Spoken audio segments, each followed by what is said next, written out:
Hi guys, welcome back to my channel. My name is Rauha, and if you're new here, you are very welcome.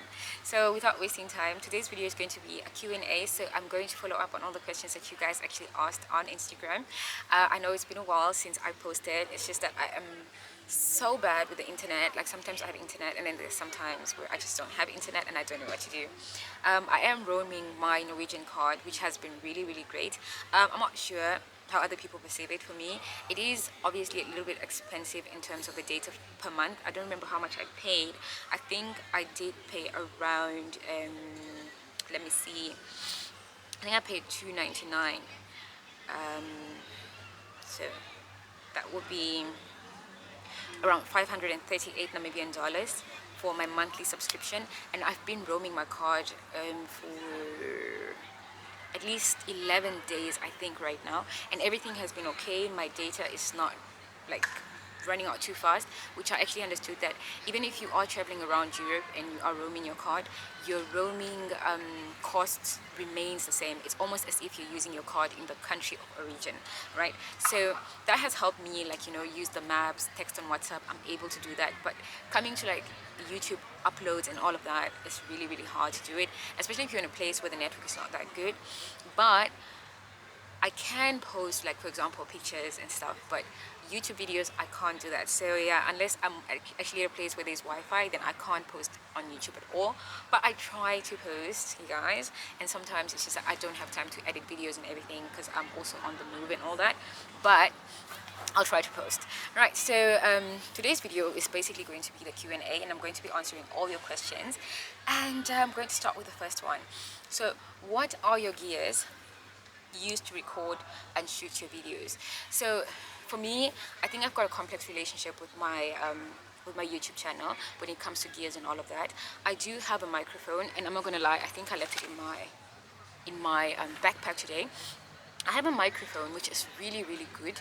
I will ping it. I think I'll pin it on this video, but I don't use it because for some reason I think I either stepped on it with my foot or it hits something, but there's like this sound that it makes when I shake it, so I don't use it anymore. So I'm not even sure if it's working or not, but it was a really good microphone. So number one, I do have a microphone. Number two, most of the time, you guys, I actually use my iPhone 13 Pro Max to record because I'm just so lazy to use my camera. Right now I'm using the camera, which is really great, but yeah, for the most part, if I'm on the move, I just use my phone and it's actually okay. It's just that I've not actually had time to set up my camera settings. If you go on YouTube, you'll be able to find the right settings for your video recording or for your camera settings that will actually allow you to shoot better footage when you use your iPhone. I have not done that. I blame myself, but it's really just because I've been so lazy. So again, I use my phone for the most part. I know I should not, but well, I really feel like iPhone is good enough to shoot YouTube videos anyways, or even an iPhone 7 can shoot YouTube videos. So it just depends on what you want. It's all about the lighting as well. Like today is a very cloudy day, so this video might not even be that great. So the microphone, my phone, and the good thing about my microphone, it actually comes with two sets of wires. It can be connected to a camera and it can be connected to a phone. So try to get that kind of microphone. And two, I've got the Sony ZV-1, which is a vlogging camera. Now this camera for me is amazing.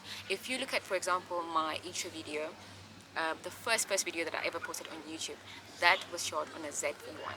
Now obviously light mattered a lot. Like I had the ring light, and I also had a very well light up room at my old apartment.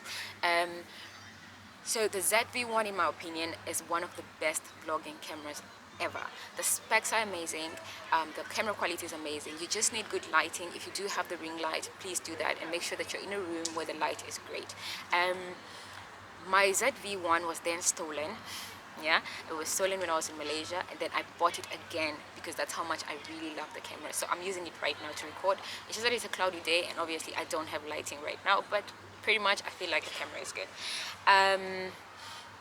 Other than that, what else do I use really? It's just light, camera or phone, and the microphone. That's it. And then editing wise, I usually use CapCut or I use VN. VN is so nice for me, but I also feel like CapCut CapCut is fantastic. You just have to play around with the app. It's not science at all. If you just take your time, you'll be able to navigate the app very, very well. Okay, and then please take me along to your trips. I would love to. I would love to. Just send me a DM.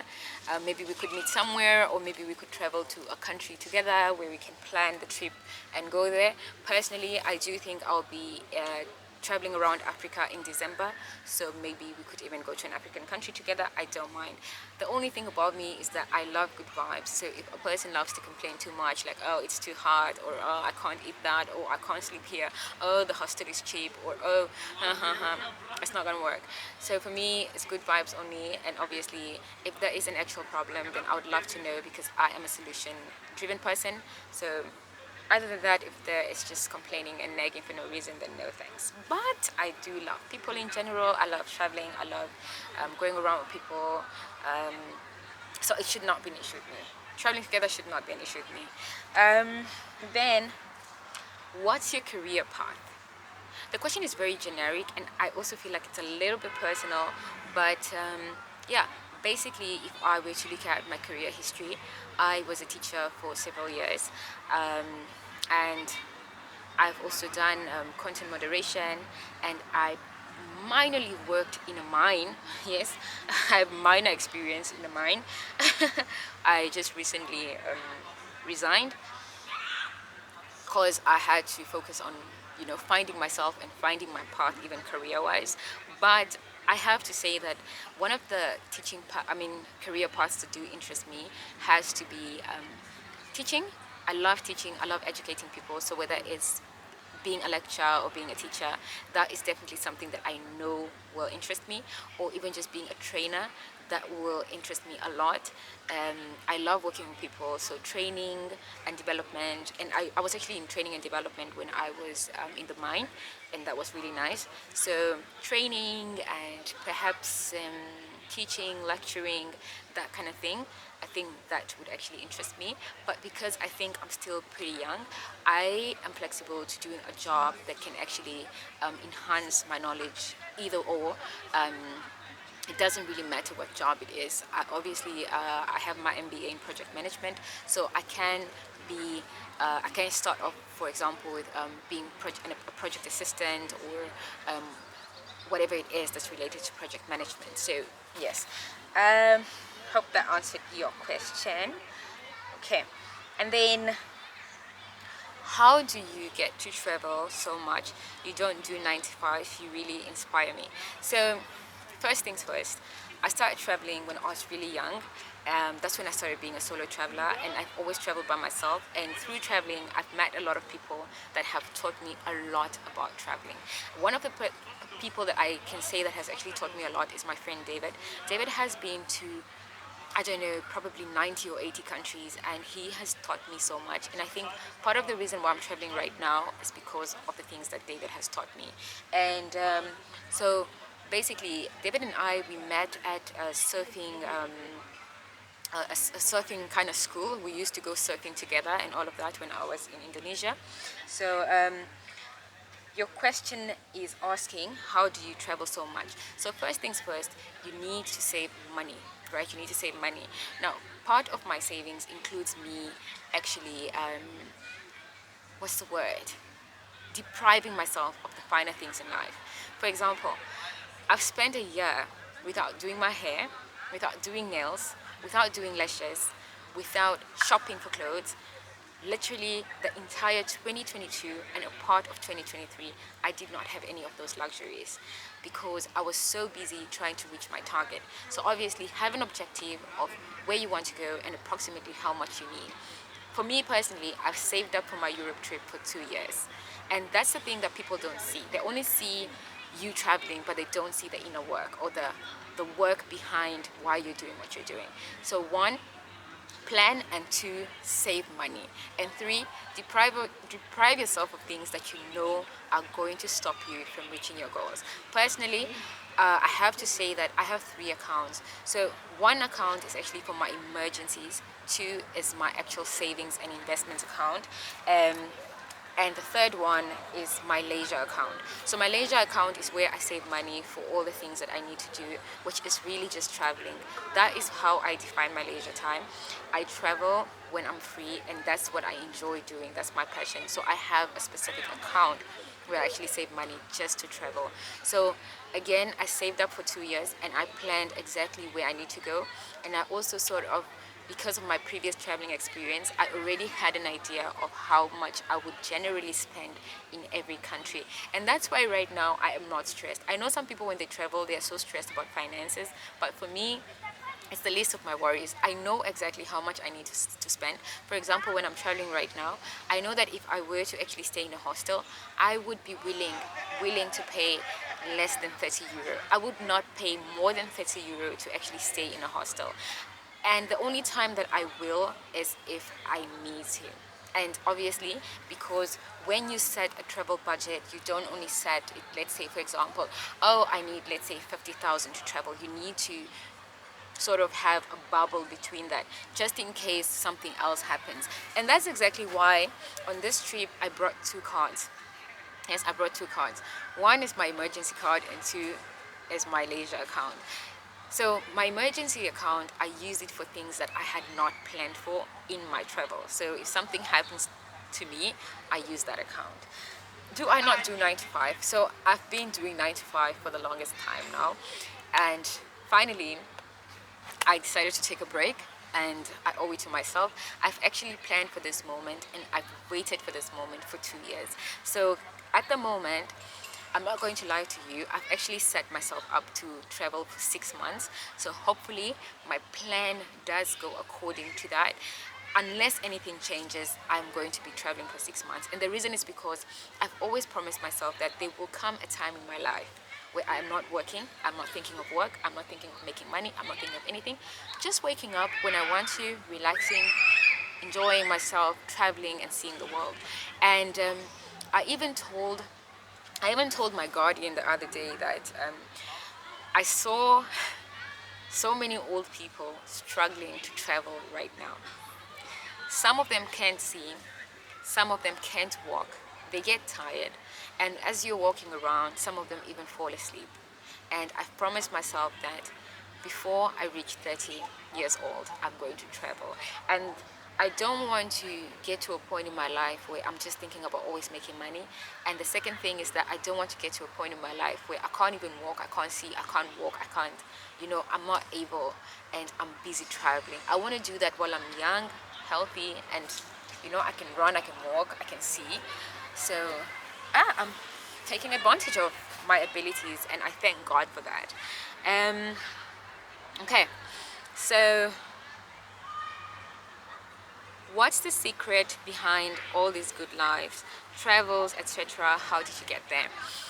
So now, if you know me as much as my parents know me, then you know that I am one person. I don't know if it's because I'm the firstborn. I'm one person who does not play with my money.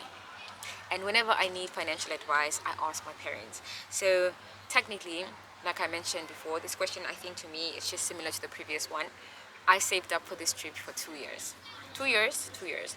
And as much as people think traveling is super expensive, Europe, yes, can be expensive in one or another way.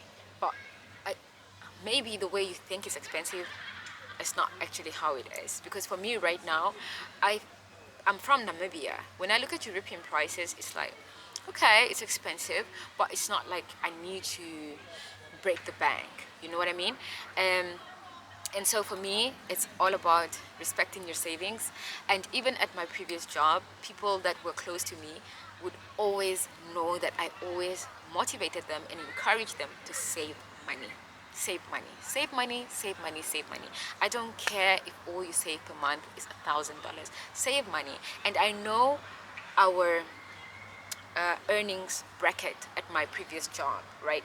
So I know that most of us, especially people that are close to me, I know that they're able to actually save something. I don't care if it's 200 or 100 or 300. The point is, when you save money, even if you save, let's say, $300, when you need that 300, it's going to be there for you.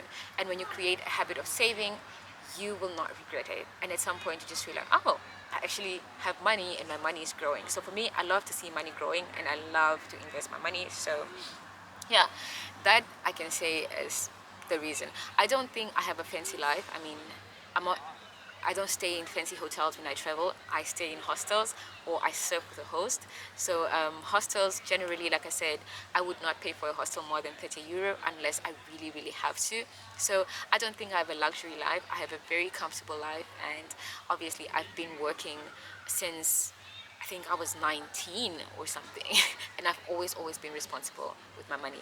From a young age, I have been saving money, and one thing that actually helped me save money is, I think, the fact that one of my parents had access to my account. So them having access to my account really allowed me to get the right advice on how to save. What am I doing? Am I overspending? Like, I remember once, my mom actually cautioned me and she told me, my girl, I think you've got too many payments being sent out to people. Yeah, you need to watch that, and you need to be very sensitive about helping people all the time, because I want you to look at your 3 months bank statement and actually see how much you've sent out to friends, and and then it will make sense to you as to how much you've actually lost in just 3 months. And then I took my time and actually went through my bank statement, and I realized, hey, I'm not even spending my savings for myself, but the amount of money I've sent out in just 3 months, it looks very small, but because I was doing it so often, it was actually affecting my savings. And then I stopped, and once I stopped and I continued consistently, like with my savings account, I realized that, oh, my savings are building up just fine and they're consistent, and there is no, when you're going up and then something else is bringing you down, there's not that. So honestly, I think it's all about being financially smart, and also being open to getting the right financial advice. Like, personally, I do have a financial mentor, so my mentor always like directs me to the right path. And sometimes I even ask questions like, do you think this expenditure would be good? Do you think if I put my money here it will be good or not, and stuff like that. So shout out to my mentor. You have really helped me a lot, like in terms of managing my finances. Okay, so let's go to the next question. The next question is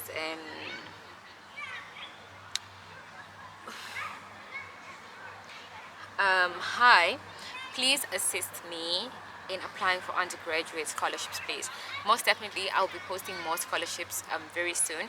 I just haven't come around that, and this is a very great time to actually do your scholarship applications, because during these months scholarships are booming and there are so many of them. So please stay on the page, subscribe to the channel if you haven't already, so that you don't miss any advice on scholarships and all of that. How to leave Namibia apart from the stuff on YouTube. Girl, pluggers. So for me, on my page, I try to be as realistic as possible. There are many ways to leave Namibia, but unfortunately for me, I would not advise someone to leave Namibia to go and suffer. You know what I mean? So it's either you move through school, or you move through a job, or you go and travel and see what you find. Now, traveling is easy. Where exactly do you want to go? Because you can leave Namibia through traveling. For example, if you wanted to go to Europe, which obviously you need to consider the financial constraint, because even when you actually submit your visa application, you need to be able to prove that you can afford to sustain yourself. So for me, obviously, referencing back to all that I've answered, getting a Schengen visa, for example, was not a big deal, because I knew, and I've stated all the countries that I wanted to visit, and I knew, like, the account that I submitted the bank statements for, I would not get a rejection. It was just impossible. So you can travel, and oh, you can even volunteer. There are so many volunteering groups on Facebook. I think one is called Volunteering Worldwide or something like that. You can actually volunteer in a country, and let's say, for example, you want to go to what country can I think of? Maybe South Africa, to be a volunteer. You write the people and you choose the project you want to volunteer for, and you can go there and volunteer. And at the same time, you can always travel and see the world, see South Africa or whatever country you choose to. Or let's say you want to volunteer in Croatia. You can volunteer in Croatia and during your free days or free hours, you can go ahead and actually visit all the touristic areas. So you can go through volunteering, or you can just go through traveling like I'm doing right now. Traveling in Asia especially is particularly very easy. You just have to, I think, focus on countries where you either don't need a visa, or to countries where you are willing to apply for the visa. Living costs in Asia are pretty cheap, and I think that's why people sometimes think like, oh, people that are living in Asia are living such a luxury life. No, we're not. Asia is just really cheap. Like literally, I would say Asia can be cheaper than Namibia on so many levels. You A lot of places that, for example, you see me going at, which are luxury and just breathtaking. Most of these places are free. You don't pay for an entrance, and food in Malaysia was very, very cheap. So guys, don't always be amazed or like how can I say, don't think like, oh, these people are living such a... Asia is cheap, honey. Especially Southeast Asia is very cheap. No one is really living a luxury life. Even if you see them going to the beach or going wherever, going to the beach is free. It's cheap. Most hotels and hostels are cheap there as well. People go around eating food all the time, vlogging, cheap. You can literally even spend 60 Namibian dollars the whole day just taking the train, eating food, taking the train, eating food, and it would actually be sufficient money. Like I always tell people, if I have 60 or 70 or 80 Namibian dollars in my pocket in Malaysia, I am fine. Like I am literally okay. So my point here is, a lot of people living in Asia are not living the luxury that you presume they are. Life is just really cheap in Asia. Okay, so yes, so to answer your question, if there's actually a country you think you want to go to, aside from going there with a scholarship or through working, then you can DM me and maybe I can give you advice on how you can get there. Can you give me a holiday treat? I wish to travel as you do, but I'm still a student. I have no source of income. I might actually be able to give you a holiday treat, but I wouldn't call it a treat. I would just call it a self-development program. So what I'm going to do is I will inbox you, and I will ask you if the program is suitable for you or not, because I'm personally taking my younger brother for a self-development program where obviously, as the word says, it's self-development to another country. So yeah, I will DM you and let's see if you want to or not. I'm not going to call it a treat, because a treat to me is when someone you know, takes you out and does all these nice things for you. And honestly, I I don't necessarily do what is not in my plan most of the time, and I've already planned what I need to do for the next 6 months, because I will be traveling for 6 months. But this is for me a very solid and sincere question, and I feel that it's something I can definitely do for you. So instead of just doing it for my brother, I will do it for the both of you if you are interested in the program as well. So yeah, I think those are... oh, there's only one last question. How long will you be in Europe, and have you moved to Europe? No, I have not moved to Europe. I have no plans on moving to Europe. And although I have seen like beautiful countries like Norway and Austria, I have no intention of moving here. Maybe in the future, yes, but for now I am literally just traveling. And as I did mention before, I am set to travel for 6 months, and I'm really just exploring life. I am not doing anything. I'm lazing around, I'm sleeping, I'm eating, gaining weight and stuff. Hopefully I do lose weight because I do work a lot. But yeah, I have not moved to Europe, and I have no intention of moving to Europe. I'm just traveling through Europe. Okay, I don't do anything here. I don't even have an alarm, and this is exactly what I've always wanted for myself. To get to a point in my life where I'm not worried about an alarm or doing something, or having to do my 9 to 5 or whatever the case.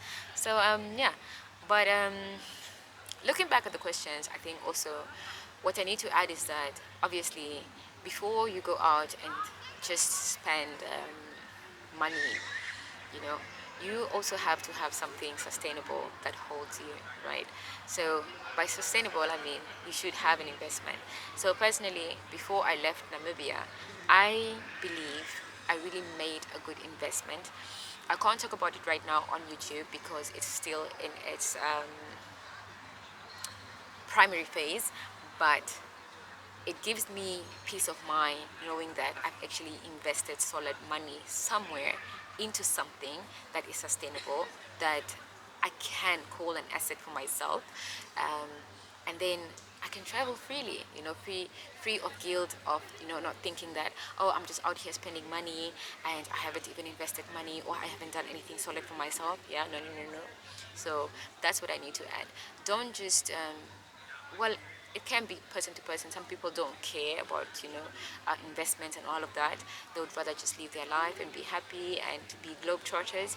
But personally, I think there has to be a balance. You do as much as you can say, okay, I resigned from my job and now I'm traveling. I also made a very solid investment, and I have to say I am a little proud of myself. For myself, and soon you guys might or may not hear about it. So yeah, that was the last question, and hope you guys enjoyed this video and learned something, hopefully. And I'll see you guys in the next video. If you did like this video, give it a thumbs up. Don't forget to like, comment, share, and subscribe, and I'll see you guys in the next video. Ciao.